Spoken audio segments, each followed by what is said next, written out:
This was one of the most elevated food court dining experiences I've had, and definitely one of the most memorable sukiyaki versions I've tasted.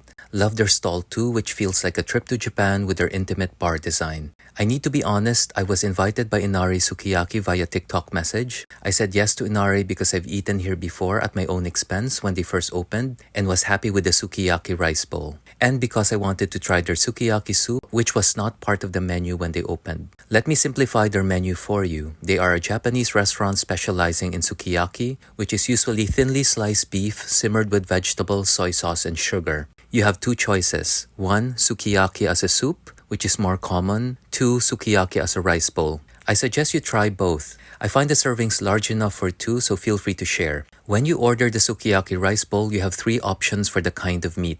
The entry price, the medium priced one, and the most expensive. I tried both the entry price and the medium price. Taste is subjective, and I personally prefer the entry price not because the price is lower, but because the meat has more fat content, which I subjectively find more delicious. They sometimes forget to orient first-timers on what to do with the soft egg on the side. It is meant to be a dipping sauce for your beef. Just a minor suggestion for their team to not forget to orient their guests because it was such a pleasurable option. For the sukiyaki soup, there is only one meat option, the medium-priced option. And it makes sense because the soup alone was savory and delicious enough already. Adding a more fatty meat would have been too much. Inari sukiyaki soup version was absolutely pleasurable. Other restaurants make theirs overly watered down or drowning with sugar. Inari was more on the savory side, but the sweetness was still there. I even invited my parents a week after the invite by Inari and had them try it. They used to own a Japanese restaurant and they were impressed with Inari. Found it absolutely delicious, both the rice bowl and the sukiyaki soup.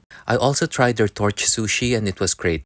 I just wish they torched it in front of the guests to be consistent with the intimacy and bar feeling of the sukiyaki experience. Originally, they torched it from afar and it was a beautiful process to witness or even post on social media. It would be a shame not to see it. Try their matcha drink too, just wait for it to dilute a bit. Thank you to the kind staff and managers of Inari during the day of my invite. They were actually great and consistent, even on my first visit when they opened. Thank you to Chef Eldrian who cooked everything when Inari invited me. Very friendly and capable. I also met the head chef a week after when my parents tried them. Great hosting and absolutely great chef. So if you haven't visited Robinsons Magnolia Mall, please do. It has a sophisticated food court called Public Eatery on the 4th floor and do visit Inari Sukiyaki there. One of the most elevated food court dining experiences I've ever had. Make sure you enter the building with the McDonald's entrance for the direct elevator to the 4th floor.